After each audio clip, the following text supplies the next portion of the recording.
Kung ikaw ang papipiliin, kanino ka sasama? Kay Mami o kay Daddy?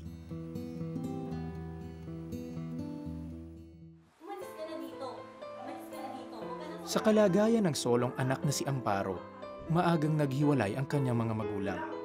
Dahil dito, nalagay sa mahirap na sitwasyon si Amparo dahil sa pinagtatalunan sa korte ang kanyang kustodiya. Growing up, I would spend 2 years with my mom, 2 years with my dad, and then 2 years with my mom again. These are the times that molded who I was. Ito yung mga foundations na nakamulatan ko. Baby, can we talk? Yes, Mommy. A family will not work out if Mommy and Daddy will always fight. Is it my fault? No, baby, it's not your fault. Kahit na ina-explain sa'yo, hindi mo pa rin naiintindihan. Dahil sa kanyang sitwasyon, naging tampulan ng tukso si Amparo sa mga kalaro. Ang una ko naman kasing reaction always was anger. Yun ang first line of defense ko, yun ang I hide behind it. Imbes na ibang tao, di pag malungkot sila tumatawa, ako, gagalit ako. Like, parang lahat ini-equate ko into anger to a point na hindi ko na alam kung ba't ako galit. It will always come back to that and I would always, in a way, blame them for not making it work out. Bunga ng kakulangan ng gabay, nasumpungan niya ang kasiyahan sa labas ng tahanan.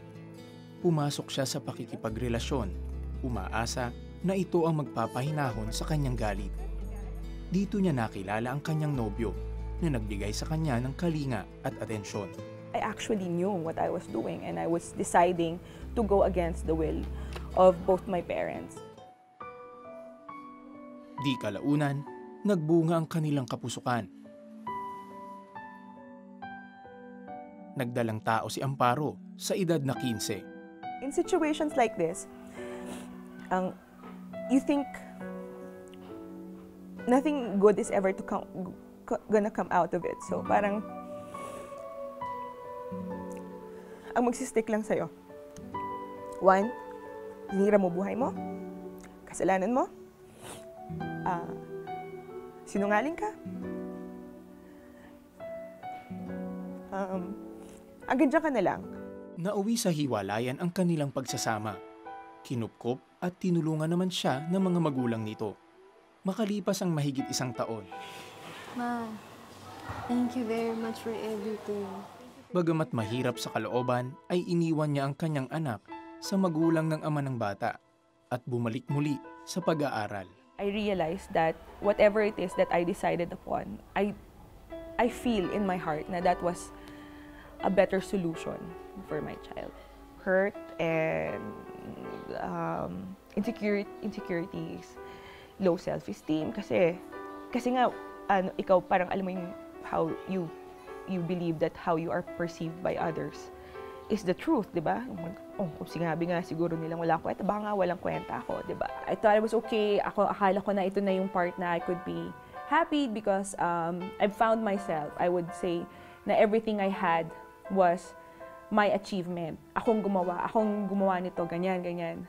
And then eventually you'd realize how empty yung mga kiniklaim mo kasi the bottom line is you were still angry and you still think you're not good enough kasi nakasakay pa rin sa likod mo lahat ng sinasabi ng mga ibang tao. Wala naman talaga akong sinasandalan noon eh. It was all basically up to me. Habang pilit na nilalabanan ni Amparo ang galit, nagkaroon siya ng barkada na si John, na isang Kristiyano.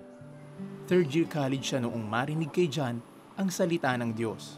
That's when I started looking to Him as like, what is it that I'm doing wrong? Why is it that He is, parang sa Kanya ko unang nakita si Lord, na parang ano bang meron? Bakit ganyan? Bakit ano siya, parang defying odds, defying stereotype. Hanggang sa maanyayahan siya nito sa mga gawain sa kanilang Kristiyanong simbahan, kung saan ang tatay mismo ng kanyang kaibigan ang pastor. Since then, every Sunday, si John would invite me. I was exposed to them. I was starting to love this family and I was welcomed. Isang mahaba at matagal na proseso ang pagbabago ni Amparo. Subalit isang araw, sa isang gawain, may ipinadama ang Panginoong Diyos sa kanya. You understand na ever since pala, mga sinasabi mo, I felt so alone. I was angry. You understand na as unhappy as you were during these times, andun pala si Lord. Hindi ka pala niya pinabayaan. And He saved me from far worse things that could have happened during those times. Lahat ng bagahe na hinila ko, simula toddler hanggang adulthood, nabitawan ko in just that one day. And it was a very life-changing part of my life. Matapos ang tagpong iyon, natutunan na ni Amparo kung paano magtiwala at sumunod sa Panginoong Diyos. Natutunan niyang magpatawad at isuko ang buong buhay kay Hesukristo. God's hand was always there. Doon pa lang sa araw na yun, marirealize mo, you are worth something. Di kalaunan, ang pagkakaibigan nila ni John ay nauwi sa pag-iibigan hanggang sa magpakasal silang dalawa.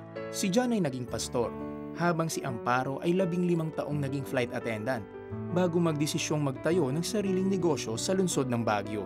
Tinawag niya itong Amparo's Apothecary. Nagsimula siya sa mga simpleng cosmetic products sa pagpapaganda, gaya ng homemade soaps at perfumes, hanggang sa mga therapeutic items, gaya ng anti-mosquito lotions at air fresheners. From there on, we just kept on pushing forward.